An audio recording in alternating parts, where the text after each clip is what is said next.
Ghuiniúisle agus a cháirde.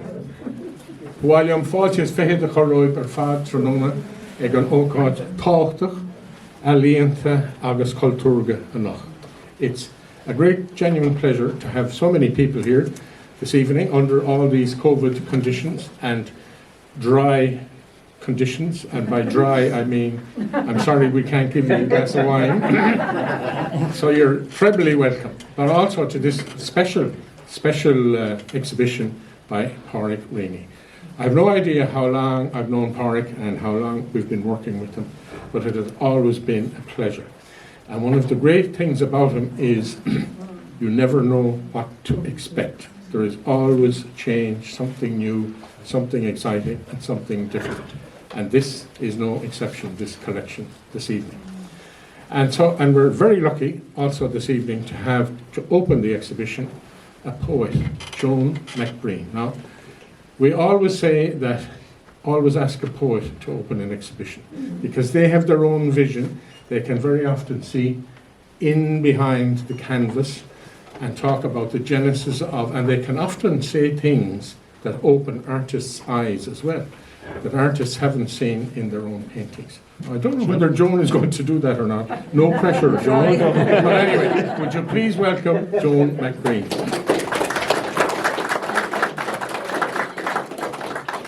Thank you very much indeed. Well, like Thomas already used the word pleasure, so I start with saying it was with great pleasure I accepted Tom Kenny's kind invitation to speak at the launch of my dear old friend, Pádraic Reaney's new major exhibition, Oileán. Over the years, we have had the privilege of being able to purchase some of Pádraic's work. One favourite is a monoprint, Bring Me to the Blasted Oak, taken from W.B. Yeats's Crazy Jane sequence of lyric poems found in Words for Music, perhaps. Some years ago, Pádraic responded to many of these poems with his prints and graphics.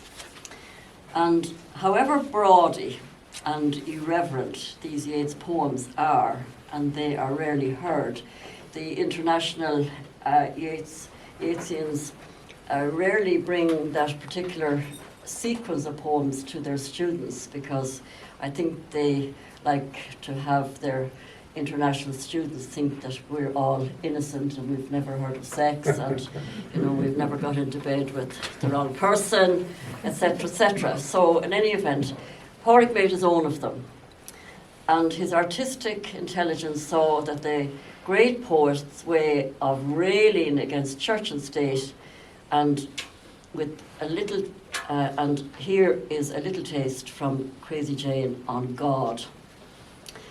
I had Wild Jack for a lover, though like a road that men pass over, my body makes no moan, but sing on, and things remain in God.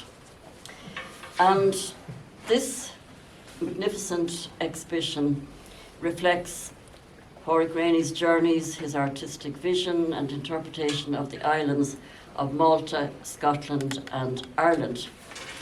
And that high-profile artists like Pádraic Reaney and those who went before him are unsung heroes in the fight to keep island culture in a high place of importance in the heritage of Ireland as a nation.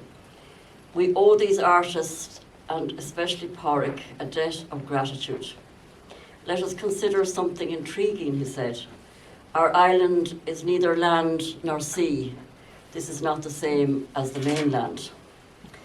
And before I move away from the island, I cannot but give a nod to our mutual, now dead, like so many others of them, the great poet, Richard Murphy. And I think, Pádraic, in this exhibition you actually have a painting called High Island. Yes, it is, yeah. So this was written by Michael Longley and published in the Irish Times on Saturday the 17th of August 2013. And when I'm dead, my kids will probably put the whole lot into a skip. But I'm hoping that they'll have more respect, both the children and the grandchildren have more respect for for me and for the stuff, my stuff as they call it. Anyway, that's a great picture of the late Richard, and I'm just going to read one stanza from Sailing to an Island. The bows rock as she overtakes the surge. We neither sleep nor sing nor talk, but look to the land where the men are mowing. What will the islanders think of our folly? A whispering spontaneous reception committee nods and smokes by the calm jetty. Am I jealous of these courteous fishermen who hand us ashore, for knowing the sea intimately, for respecting the storm that took 9 of their men on one bad night, and 5 from Rosadillisk on this very boat? Their harbour is sheltered. They are slow to tell the story again. There is local pride in their home-built ships. We are advised to return next day by the mail. So that's the nod to Richard. And as I've said here to myself in these notes when I was preparing to speak to you this evening, I thought of him, the poet, the craftsman, and craftsman he was, because he built not just the hexagon on High Island, am I right? And he also built his own house in the village of Cleggan out of local sandstone. And he was also a sailor, as we know. He crossed many, many times in the Ave Maria. And his great friend, Tony White, the love of his life, when Tony White died, Richard, he didn't abandon Connemara, but he just left and went back to Sri Lanka, and then eventually back to Dublin, and finally died in Sri Lanka. Anyway, I made a very strong connection when I saw the exhibition between Pádraic Reaney's Oileán and Murphy's poem, which I've just read a stanza from. And Michael Longley's appraisal of Murphy's work has just been a revelation, and written all those years ago. It's just a good job that I am a hoarder and keep things, because I wasn't expecting to be the speaker at this wonderful event here.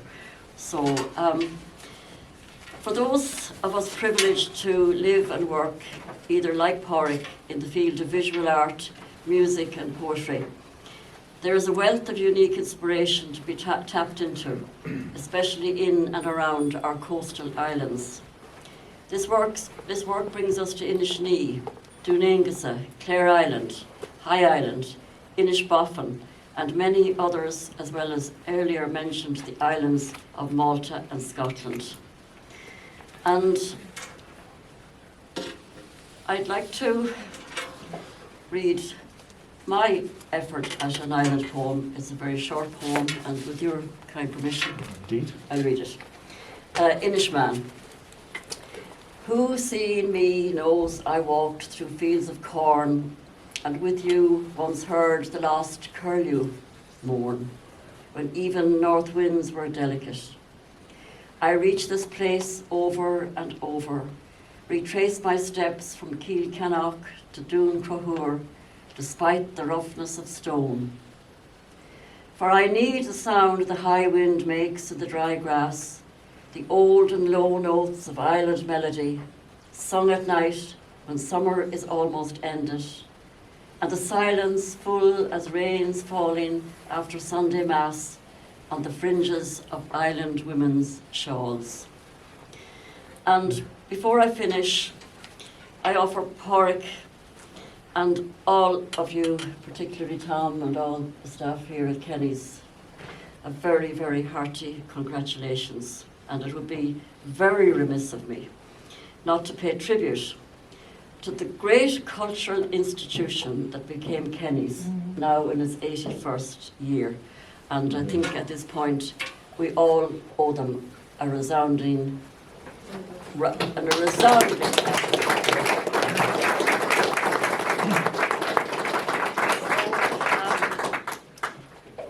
Thank you all very much for bearing with me. I can't ad-lib, therefore I'm reading and talking a little bit off the cuff from my notes. My great friend, Jim Carney in Tuam, once said to me when I did try to ad-lib at an event in Moore, what do you call the place where George? Moore Hall. Moore Hall. Was it Moore Hall? Is that where George, the English poet, lived? Oh, George Macbeth. Oh, George No, Macbeth. George Macbeth. George Macbeth. Oh, Yeah. The place outside Chile. Yeah. So anyway, on that particular evening, I stood up and I tried ad-libbing, and Carly took me aside afterwards and said, "Never ever do it again."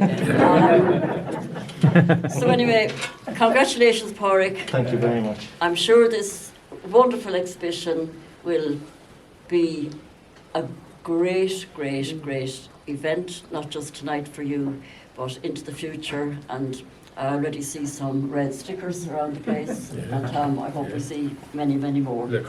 So on that note, I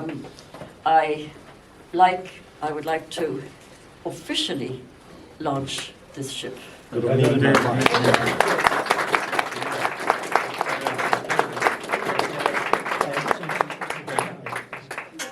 On Richard Murphy, when I met him on Boffin, I was introduced to him by a poet, and Pádraic Reaney, and he jumped up. Reaney, he said, "Come and sit down."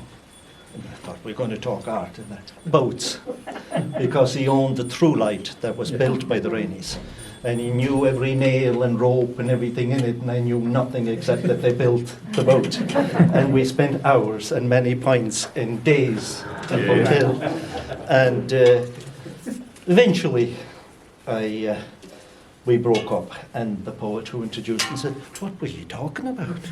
I said, "Literature, poetry, all of that." He said, "Can't believe it. You know, you've been at it for 2 hours." And he was that interested in the sea boats, he knew everything about it. Yeah. And again, thank you very much. Thank And you, thanks, Pádraic. Tom and Dean, for all you have Dean's done been during the great. week. It was fantastic, and thank you all. Thank you. Yeah, well done. All right.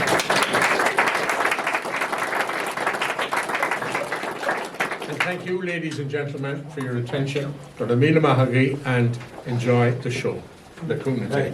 Thank you. Thank you. See for the wonky knee. You're welcome. I hope that's been cool. You want the water?